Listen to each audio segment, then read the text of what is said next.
નમસ્કાર મિત્રો, સ્વાગત છે તમારું એચએનજીયુ સ્ટડી પોઈન્ટ યુટ્યુબ ચેનલના એક નવા વિડીયોમાં. પોસ્ટ ઓફિસમાં 28,740 જગ્યાઓ માટે ભરતીની ઓફિશિયલ જાહેરાત જે છે એ કરી દેવામાં આવી છે. તો આજના આ વિડીયોની અંદર આપણે જોઈશું કે આ ભરતીનું ઓફિશિયલ નોટિફિકેશન જે છે એ તમે કઈ રીતે જોઈ શકો છો, આ ભરતી માટે ઓનલાઈન ફોર્મ જે છે એ તમે કેવી રીતે ભરી શકો છો, અને જ્યારે તમે વેબસાઇટ ઓપન કરશો તો વેબસાઇટ ઉપર તમને એરર જોવા મળી રહી છે, એ એરરનું સોલ્યુશન કેવી રીતે કરવું, ગુજરાતમાં કેટલી જગ્યાઓ છે અને ગુજરાતના કયા જિલ્લામાં કેટલી જગ્યાઓ માટે પોસ્ટ ઓફિસની અંદર આ વખતે ભરતી થવા જઈ રહી છે, એની સંપૂર્ણ ચર્ચા આપણે આજના આ વિડીયોની અંદર કરવાના છે. તો હવે શરૂ કરીએ આજનો આ વિડીયો. તો સૌપ્રથમ તમે ગૂગલમાં જઈ ઇન્ડિયા પોસ્ટ જીડીએસ લખીને સર્ચ કરશો તો જે એની ઓફિશિયલ વેબસાઇટ છે ઇન્ડિયા પોસ્ટ જીડીએસ online.gov.in, આ વેબસાઇટ જે છે એ તમારા સામે આવી જશે. પરંતુ જેવી તમે આ વેબસાઇટ ઓપન કરશો કંઈક આ મુજબનું એરર જે છે એ તમારા સામે આવી જશે અને તમને કોઈ પણ ડેટા જે છે એ દેખાશે નહીં. તો વેબસાઇટ કેવી રીતે ઓપન કરવી એના જે છે એ બે મેથડ છે એ હું તમને દેખાડીશ.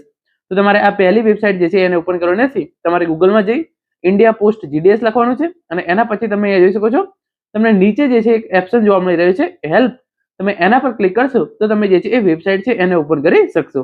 તો તમારે સિમ્પલી જે છે હેલ્પ પર ક્લિક કરવાનું છે. તો આ મુજબનું જે છે એ ઇન્ટરફિકેશન તમારા સામે જે છે આવી જશે. અહીંયા સિમ્પલી તમને જે આ નોટિફિકેશન દેખાય છે તમારે એના પર ક્લિક કરવાનું છે. જે નોટિફિકેશન છે તમે એના પર જે છે જેવું ક્લિક કરશો ડિસ્ક્રિપ્ટિવ નોટિફિકેશન, તો આ પ્રમાણે જે છે એ તમારા સામે શું લખીને આવશે, registration four GDS online engagement schedule 1 January 2026 is live on the new website, click here to visit new website. એટલે કે જીડીએસ ઓનલાઈન એંગેજમેન્ટ માટેનું જે છે એ શેડ્યુલ 1 નું રજિસ્ટ્રેશન નવી વેબસાઇટ પર થાય છે અને નવી વેબસાઇટ પર જવા માટે ક્લિક હિયર કરો. તો તમારે સિમ્પલી જે છે એ ક્લિક હિયર પર કરી દેવાનું છે. જેવું તમે ક્લિક હિયર પર ક્લિક કરશો ઇન્ડિયા પોસ્ટની જે વેબસાઇટ છે એ વેબસાઇટ જે છે એ તમારા સામે લોડિંગ લેશે અને એ વેબસાઇટ જે છે એ તમારા સામે ખુલશે. ઇન્ડિયા પોસ્ટની જે છે એ વેબસાઇટ બહુ જ ધીમી છે, એકદમ શાંતિથી જે છે એ તમારા સામે ખુલશે. તો તમારે એકદમ શાંતિ રાખી અને વેબસાઇટ ઓપન થાય એની રાહ જોવાની છે. જેવી આ વેબસાઇટ ઓપન થશે કંઈક આ મુજબનું ઇન્ટરફેસ જે છે એ તમારા સામે ખુલી જશે, જેની અંદર સૌપ્રથમ તમે જોઈ શકો છો તમારા માટે કેટલીક અગત્યની તારીખો આપવામાં આવેલી છે. GDS online engagement notification 2026. પછી તમે નીચે સ્ક્રોલ કરશો તો ઇમ્પોર્ટન્ટ ડેટ્સની અંદર જોઈ શકો છો યુઝર રજિસ્ટ્રેશન 31 જાન્યુઆરી 2026 થી 14 ફેબ્રુઆરી 2026, એટલે કે આજથી જે છે એ યુઝર રજિસ્ટ્રેશનની કામગીરી જે છે એ શરૂ થઈ ગઈ છે. ફોર્મ સબમિટ કરવાની કામગીરી જે છે એ 2 ફેબ્રુઆરી 2026 ના રોજથી શરૂ થશે અને 16 ફેબ્રુઆરી 2026 ના રોજ જે છે એ પૂરું થઈ જશે. ફોર્મની અંદર તમારે કોઈ પણ પ્રકારનો સુધારો વધારો કરવો હોય તો એ 18 ફેબ્રુઆરીથી શરૂ થશે અને 19 ફેબ્રુઆરી 2026 સુધી તમે જે છે એ કરી શકશો. ક્લિક હિયર ટુ રજિસ્ટર/અપ્લાય એના પર ક્લિક કરી તમે આગળની પ્રોસેસ જે છે એ કરી શકો છો. પરંતુ એના પહેલા હું તમને કહી દઉં કે તમારે વિગતવાર નોટિફિકેશન જોવું હોય તો જે આ ડિસ્ક્રિપ્ટિવ નોટિફિકેશનનો ઓપ્શન દેખાય છે તમારે સિમ્પલી એના પર ક્લિક કરવાનું છે. જેવું તમે એના પર ક્લિક કરશો તો આ આખું વિગતવાર નોટિફિકેશન જે છે એ તમારા સામે ખુલી જશે. એની અંદર તમે જોઈ શકો છો ઓનલાઈન ફોર્મ ભરવાની તારીખ જે છે એ વન ટાઈમ રજિસ્ટ્રેશન 31/1/2026 થી 14/2/2026 અને ઓનલાઈન એપ્લિકેશન શરૂ થશે તારીખ 2/2/2026 થી તારીખ 16/2/2026 દરમિયાન. એના પછી આની અંદર જે છે એ તમામ ઇન્ફોર્મેશન આપવામાં આવેલી છે. બ્રાન્ચ પોસ્ટ માસ્ટરની પોસ્ટ માટે ભરતી થશે, આસિસ્ટન્ટ બ્રાન્ચ પોસ્ટ માસ્ટરની પોસ્ટ માટે જે છે એ ભરતી થશે અને ત્રીજી જે પોસ્ટ છે એ છે ડાક સેવકની. અને એના માટે જો તમારે અપ્લાય કરવું હોય એની અંદર પહેલા પગાર કેટલો મળશે એની ઇન્ફોર્મેશન આપેલી છે. તો જે બ્રાન્ચ પોસ્ટ માસ્ટર છે એને ₹12,000 થી ₹29,380 સુધીનો પગાર મળવાપાત્ર રહેશે. જે આસિસ્ટન્ટ બ્રાન્ચ પોસ્ટ માસ્ટર અને ડાક સેવક છે એને ₹10,000 થી ₹24,470 સુધીનો જે છે એ પગાર મળવાપાત્ર રહેશે. એના પછી ફોર્મ ભરવા માટે તમારી ઉંમર જે છે એ 18 વર્ષ કરતા ઓછી ના હોવી જોઈએ અને 40 વર્ષ કરતા જે છે એ વધારે હોવી જોઈએ નહીં. એસસી, એસટી, ઓબીસી, ઈડબ્લ્યુએસ કેટેગરીના ઉમેદવારો છે એમને આ પ્રમાણે એજની અંદર જે છે એ છૂટછાટ મળવાપાત્ર રહેશે. અને તમે જે છે એ ધોરણ 10 પાસ કરેલું હોવું જોઈએ ગણિત અને અંગ્રેજી વિષય સાથે, તો તમે જે છે એ આ ભરતી માટે ફોર્મ ભરી શકો છો. તો આ ઓફિશિયલ નોટિફિકેશન છે એ તમારા સામે ખુલી જશે. આ જે છે એ અને આખી પીડીએફ છે એ તમને ટેલિગ્રામ ચેનલની અંદર મળી જશે. અને આપણે એક વાત કરી લઈએ ફીની, તો જે જનરલ કેટેગરીના ઓબીસી કેટેગરીના ઈડબ્લ્યુએસ કેટેગરીના પુરુષ ઉમેદવારો છે એમણે ફોર્મ ભરવા માટે જે છે એ ₹100 ફી ભરવાની છે.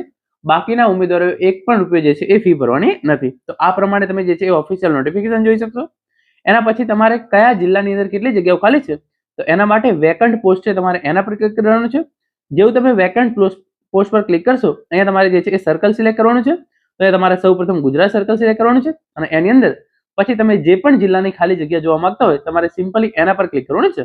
તમે અમદાવાદ સિટી કરશો તો એની જે છે તમે જોઈ શકો છો અમદાવાદ સિટીની અંદર જે છે એ કેટલી પોસ્ટ માટે જે છે એ ભરતી થવા જઈ રહી છે. તો 31 પોસ્ટ માટે જે છે એ અહીંયા જે છે એ અમદાવાદ પોસ્ટની અંદર ભરતી થવા જઈ રહી છે. એના પછી બનાસકાંઠા ડિવિઝન તમે ફોર એક્ઝામ્પલ ક્લિક કરશો તો તમે જોઈ શકો છો નીચે તમારે જે છે એ સ્ક્રોલ કરતું જવાનું છે. તો બનાસકાંઠાની અંદર 130 પોસ્ટ માટે જે છે એ ભરતી થવા જઈ રહી છે. તો આ પ્રમાણે તમે જે પણ જિલ્લાની જગ્યા જોવા માંગતા હોય એ તમે જે છે એ અહીંયાથી આસાનીથી જે છે એ જોઈ શકો છો.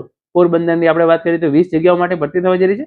તો આ પ્રમાણે જે છે એ તમે જોઈ શકો છો કયા જિલ્લાની અંદર કેટલી જગ્યાઓ માટે જે છે એ ભરતી થવા જઈ રહી છે. ગુજરાતની અંદર જે છે એ ટોટલ 1830 જગ્યાઓ માટે જે છે એ ભરતી થવા જઈ રહી છે. તો ટોટલ અલગ અલગ જિલ્લાની પોસ્ટ તમે જે છે એ અહીંયાથી જોઈ શકશો. હવે આપણે આગળ વાત કરીએ કે ફોર્મ ભરવા માટે જે છે એ તમારે શું કરવાનું રહેશે. તો એના માટે જે છે એ વેબસાઇટ પર તમારે જે છે એ મેઇન વેબસાઇટ છે ત્યાં જ આવી જવાનું છે. જેવું તમે વેબસાઇટ પર આવશો ક્લિક હિયર ટુ રજિસ્ટર/અપ્લાય તમારે એના પર ક્લિક કરવાનું છે. જેવું તમે એના પર ક્લિક કરશો આ પ્રમાણેની જે છે એક નવી વેબસાઇટ છે એ બાજુ ખુલશે અને આ વેબસાઇટ પણ એકદમ શાંતિથી ખુલશે. તો એના માટે પણ તમારે જે છે એ થોડી વેઇટ કરી વેબસાઇટ ખુલે એની રાહ જોવાની છે. જેવી આ વેબસાઇટ ઓપન થશે કંઈક આ મુજબનું ઇન્ટરફેસ જે છે એ તમારા સામે ખુલી જશે. એની અંદર સિમ્પલી ન્યૂ કેન્ડિડેટ રજિસ્ટ્રેશન તમારે એના પર જે છે એ ક્લિક કરી દેવાનું છે. જેવું તમે એના પર ક્લિક કરશો અહીંયા તમને તમારો જે છે એ મોબાઈલ નંબર અને ઈમેલ આઈડી જે છે એ બે વસ્તુ પૂછશે. તો તમારે સિમ્પલી અહીંયા તમારો મોબાઈલ નંબર અને ઈમેલ આઈડી જે છે એ નાખી અને નેક્સ્ટ પર જે છે એ ક્લિક કરી દેવાનો છે. જેવો તમે મોબાઈલ નંબર નાખશો મોબાઈલ નંબર પર એક ઓટીપી આવશે એ ઓટીપી તમારે ત્યાં નાખવાનો છે. ઈમેલ આઈડી નાખશો ઈમેલ આઈડી પર એક ઓટીપી આવશે એ ઓટીપી તમારે ત્યાં નાખવાનો છે. અને એના પછી તમે નેક્સ્ટ પર ક્લિક કરશો તો કંઈક આ મુજબનું ઇન્ટરફેસ જે છે એ તમારા સામે ખુલી જશે. એની અંદર સૌપ્રથમ તમારે તમારું જે છે એ નામ લખી દેવાનું છે. ડેટ ઓફ બર્થ લખવાની છે. તમારી જેન્ડર જે છે એ સિલેક્ટ કરી લેવાની છે. તમારા પિતાનું નામ છે એ લખી લેવાનું છે. માતાનું નામ લખવાનું છે. અને તમે કઈ કેટેગરીમાંથી આવો છો તમારે જે છે એટલું સિલેક્ટ કરી જે આ કમ્પ્લીટ નો ઓપ્શન દેખાય છે એના પર ક્લિક કરવાનું છે. તો ચલો હવે એટલું હું કરી અને તમને કમ્પ્લીટ પર ક્લિક કરીને દેખાડું છું. આટલી વિગતો નાખી જેવું તમે કમ્પ્લીટ પર ક્લિક કરશો કંઈક આ મુજબનું ઇન્ટરફેસ જે છે એ તમારા સામે ખુલી જશે અને તમારો રજિસ્ટ્રેશન નંબર જે છે એ તમારા સામે આવી જશે. તો સિમ્પલી તમારે તમારો જે આ રજિસ્ટ્રેશન નંબર છે એને નોંધી લેવાનો છે. તો હવે તમે આ જોઈ શકો છો તમારે જે છે એ અત્યારે માત્ર આટલી જ પ્રોસેસ કરવાની છે. આટલી જ પ્રોસેસ જે છે એ કરવાનું શરૂ થયું છે. અત્યારે તમે જે છે જોઈ શકો છો માત્ર તમને એક જ ઓપ્શન જોવા મળી રહ્યો છે ન્યૂ કેન્ડિડેટ રજિસ્ટ્રેશન. જેવું 2 તારીખ પછી તમે જોઈ શકો છો જે ફોર્મ ભરવાનું શરૂ થશે 2 ફેબ્રુઆરી 2024 થી 16/2/2026 દરમિયાન પછી તમે તમારા જે છે એ રજિસ્ટ્રેશન નંબરનો ઉપયોગ કરી અને અહીંયા જે છે એ લોગિન કરી શકશો. તો એના માટે તમારે જે છે એ માત્ર આટલી જ પ્રોસેસ જે છે એ અત્યારે કરવાની છે. તમારે માત્ર તમારો રજિસ્ટ્રેશન નંબર જે છે એ અત્યારે જનરેટ કરીને રાખવાનો છે. ફોર્મ ભરવાની પ્રક્રિયા જે છે એ 2 ફેબ્રુઆરી થી શરૂ થશે ત્યારે આપણે બીજા વિડીયોની અંદર એની ઇન્ફોર્મેશન જે છે એ જોઈશું. તો મિત્રો આ હતો આજનો આ video. Thank you so much for watching.